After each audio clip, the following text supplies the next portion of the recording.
Ladies and gentlemen, welcome to another episode of the Word of the Day podcast. My name is Jamie Silva. I am your host, and it is my honor and delight to pleasantly explain yet another useful word to you all. Today's word is the verb mollify. In my opinion, this means to make a person less angry or offended. This definition is a little clunky, I realize, but honestly, Google's definition isn't much better. It reads, quote, to appease the anger or anxiety of someone, unquote. The one thing I'd quibble with here is that I don't think mollify applies so much to anxiety. If someone is anxious, I think you can comfort them. Mollifying, by contrast, is way more about softening someone's anger or hurt feelings. Which, actually, that's another thing. The Google definition doesn't mention hurt feelings, which I think is a definite oversight, because this is a very common situation in which mollifying might occur. Okay, to better acquaint you with this word, here's a hypothetical scenario where you can see mollifying in action. Imagine, say, that you ding someone's car in a parking lot, and the driver of that car gets out of it and starts yelling at you and waving their arms and ranting about how this is a priceless 2007 Toyota Corolla, painstakingly kept in mint condition, with a beautifully restored beige paint finish. And you, how could you possibly be so careless as to dent the fender like this? Now, in an effort to diffuse the situation, you might say, I'm so sorry. You're right. I wasn't paying enough attention to my surroundings. Here's my number and my insurance information. And yeah, I gotta say, I've never seen such a perfectly preserved 2007 Corolla. This should be in a collectible car show or something.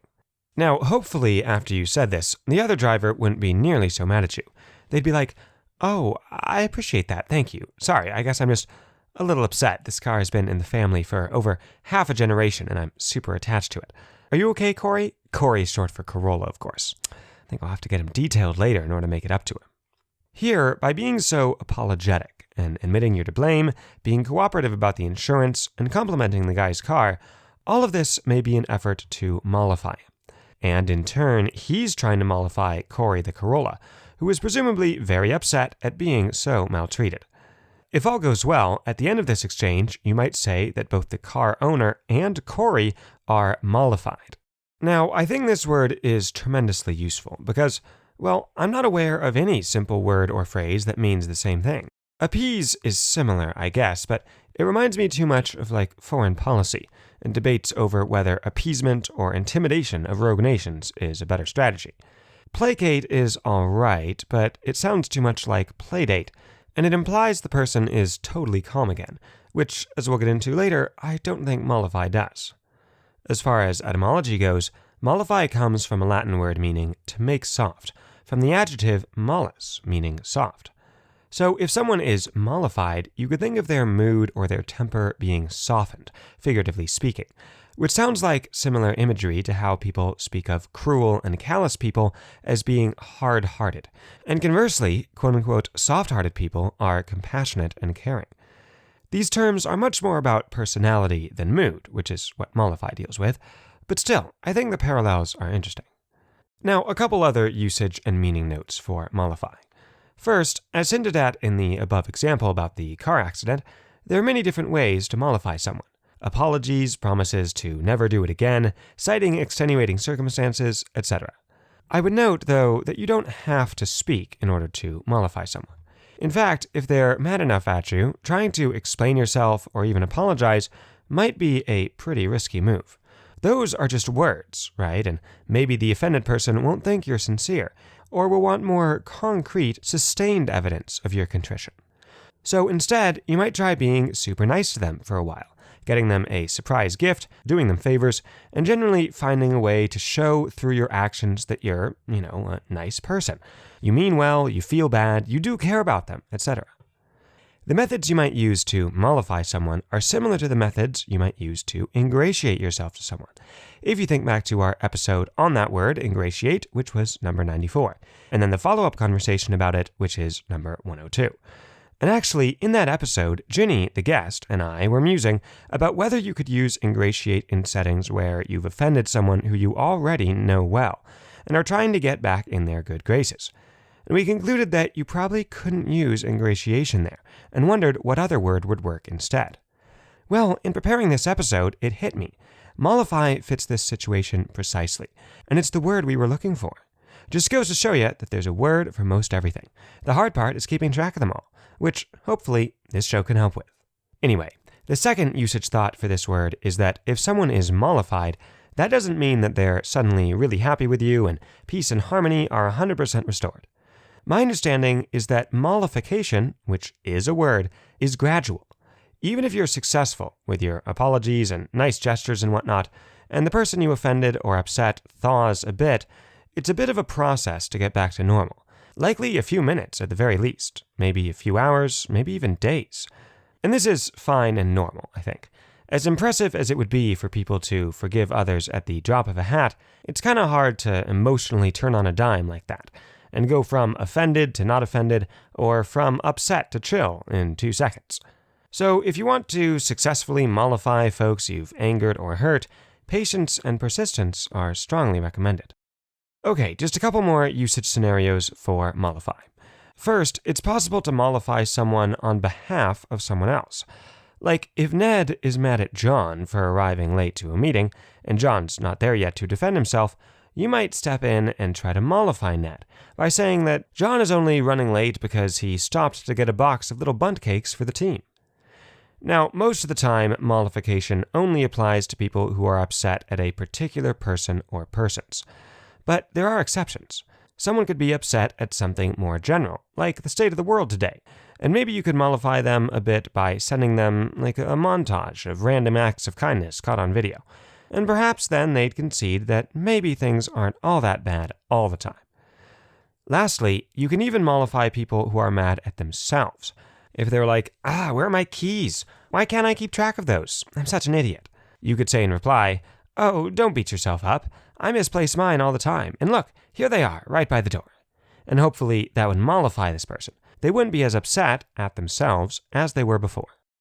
Okay, let's now get several examples of how mollify shows up in ordinary conversation or writing. Example number 1.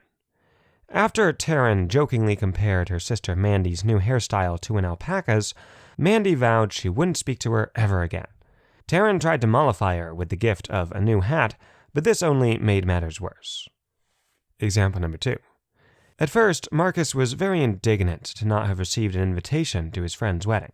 But when the friend explained that it was going to be a very small wedding, and even some first cousins weren't going to make the cut, Marcus was sufficiently mollified. Example number 3 comes from the book David Copperfield by Charles Dickens. Quote, "The mild Mr. Chillip could not possibly bear malice at such a time, if at any time. He sidled into the parlor as soon as he was at liberty, and said to my aunt in his meekest manner, 'Well, ma'am, I'm happy to congratulate you.' 'What upon?' said my aunt sharply. Mr. Chillip was flustered again by the extreme severity of my aunt's manner, so he made her a little bow and gave her a little smile to mollify her." Unquote. Example number 4 comes from The Town Traveler by George Gissing. Quote, "Polly had proceeded homewards, not so fast, however, but that the others overtook her with ease before she approached the house. 'How do you do, Miss Sparks?' began her enemy.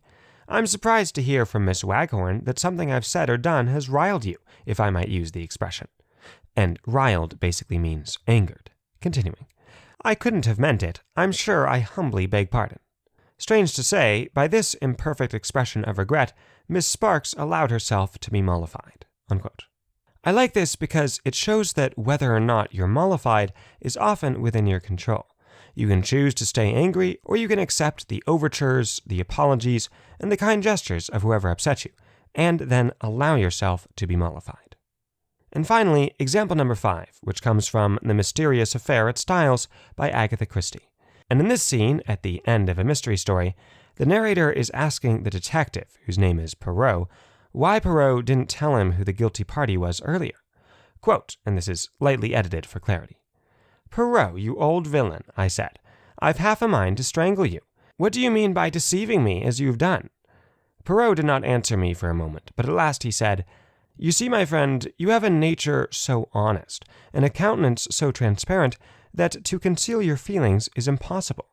If I had told you my ideas, then the very first time you saw Mr. Alfred Inglethorpe, who, that's the murderer, by the way, spoiler alert, that astute gentleman would have, in your so expressive idiom, smelt a rat. And then, goodbye to our chances of catching him. I think that I have more diplomacy than you give me credit for, I replied. My friend, besought Poirot, I implore you, do not enrage yourself. Your help has been of the most invaluable. It is but the extremely beautiful nature that you have which gave me pause. Well, I grumbled, a little mollified, I still think you might have given me a hint. Unquote. Okay, folks, that'll do it for the examples, but that will not do it for today's show. Up first is our second installment of Word Games, a segment where we tell you about a fun word-related game that you can play just to amuse yourself or with others. Today's game is one I originally heard of on the podcast Away with Words, and then also encountered on a couple random lists online. It goes like this. You simply change, i.e. swap out, add, or subtract one letter of a book or movie title, and then give a clue about the altered plot based on the altered name. Here are some examples I found so you know what this looks like. First clue. The story of a mysterious and wealthy old Walmart door greeter on his store's last day of business. Answer there, The Great Gatsby, with greet obviously standing in for great. Next. This trilogy tells the tale of a man who rises to greatness by competing in watermelon eating contests. And the answer there is Lord of the Rhines, formed by just taking the G out of rings and substituting it with a D. Let's do one more clue. A young boy is accepted into the world's most prestigious miniature golf academy. And that answer is Harry Potter. And there you have it, a good road trip game, as a lot of these are. Okay, folks, that'll do it for us, and that'll do it for today's show. Thank you all very much for listening. I hope you enjoyed it. And if you know anyone who you might have angered or offended, and you're looking for a good way to mollify them, I can't think of a better gift, a better way to say, I'm sorry and I want to make it up to you, than sending them this episode. They'll understand exactly what you're trying to do, they'll appreciate the gesture to no end, and they'll let themselves be mollified straight away. This has been another episode of the Word of the Day podcast, where useful words are pleasantly explained. My name is Jamie Silva. I'm your host, saying so long, and until next time, as always, have a great one.